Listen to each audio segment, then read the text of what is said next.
महाराष्ट्र में नगर निकाय चुनाव से पहले सियासी तापमान अपने चरम पर पहुंच चुका है। गठबंधन, अल्टीमेटम और दावों के बीच अब सियासत सिर्फ समीकरणों की नहीं बल्कि भरोसे और अस्तित्व की लड़ाई बनती जा रही है।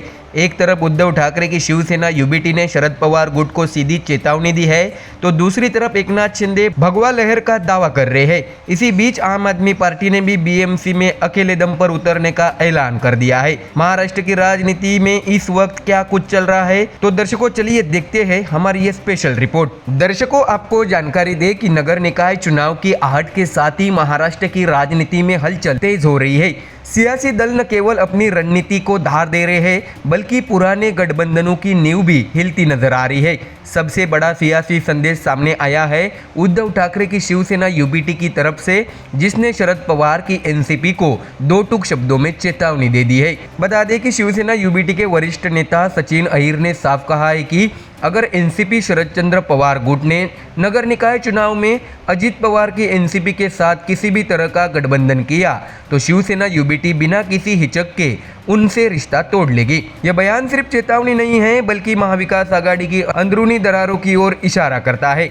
सचिन अहिर के मुताबिक पुणे नगर निगम चुनाव को लेकर शिवसेना यूबीटी और एनसीपी पवार गुट के बीच बातचीत जरूर चल रही है, लेकिन पार्टी ने अपना स्टैंड पूरी तरह साफ कर दिया है। संदेश सीधा है, अजित पवार के साथ समझौता तो गठबंधन खत्म। ऐसे में दर्शकों, इस सियासी खींचतान के बीच सत्ता पक्ष भी आक्रामक मूड में नजर आ रहा है। महाराष्ट्र के उप मुख्यमंत्री और शिवसेना प्रमुख एकनाथ शिंदे ने दावा किया है कि आने वाले नगर निकाय चुनाव के बाद राज्य की महानगर पालिकाओं पर भगवा झंडा लहराएगा।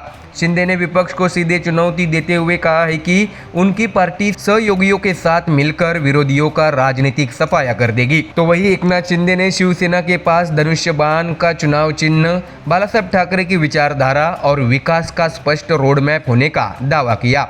उन्होंने 2022 की बगावत का जिक्र करते हुए कहा है कि वह सत्ता की कुर्सी के लिए नहीं बल्कि आम आदमी की सेवा के लिए उठाया कदम था। लेकिन दर्शकों, महाराष्ट्र की राजनीति सिर्फ शिवसेना बनाम शिवसेना तक सीमित नहीं है। इस बार बीएमसी चुनाव में एक नया सियासी दाव खेला जा रहा है, वो है आम आदमी पार्टी का। बता दें कि आम आदमी पार्टी ने यह भी ऐलान किया है कि वह बृहन्मुंबई महानगर पालिका की सभी 227 सीटों पर चुनाव लड़ेगी। पार्टी ने 21 उम्मीदवारों की पहली सूची भी जारी कर दी है। आपका दावा है कि एशिया की सबसे अमीर नगर निगम होने के बावजूद मुंबई बदहाली का शिकार है। ऐसे में दर्शकों, आपकी मुंबई इकाई की प्रमुख प्रीति शर्मा मेनन ने बीएमसी को भ्रष्टाचार का अड्डा करार देते हुए कहा है कि हर राजनीतिक दल ने मुंबई को सिर्फ लूटने का काम किया है। उनके मुताबिक मुंबई वासी देश में सबसे ज्यादा टैक्स चुकाते हैं, लेकिन बदले में उन्हें घटिया सेवाएं मिलती है। आम आदमी पार्टी का कहना है कि दिल्ली और पंजाब में अरविंद केजरीवाल और भगवंत मान के नेतृत्व में बिना भ्रष्टाचार और बिना कर्ज के विश्व स्तरीय सुविधाएं दी गई है और वही मॉडल मुंबई में लागू किया जाएगा। ऐसे में दर्शकों, इसी कड़ी में आम आदमी पार्टी के राज्यसभा सांसद संजय सिंह ने बड़ा ऐलान करते हुए कहा है कि पार्टी मुंबई में अकेले चुनाव लड़ेगी, किसी भी दल से गठबंधन नहीं होगा।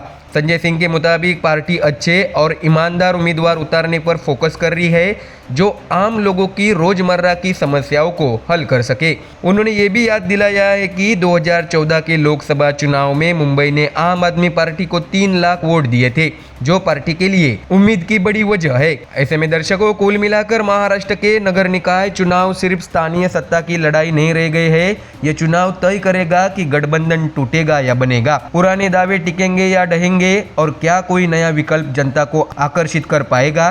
15 जनवरी को मतदान होगा और 16 जनवरी को नतीजे आएंगे, लेकिन उससे पहले महाराष्ट्र की सियासत में बयानबाजी, अल्टीमेटम और सियासी दावपेच और तेज होने तय है। तो दर्शकों, फिलहाल इस खबर में इतना ही। देश और दुनिया की बाकी और खबरें जानने के लिए जुड़े रहिए हमारे चैनल MDR न्यूज़ के साथ। धन्यवाद।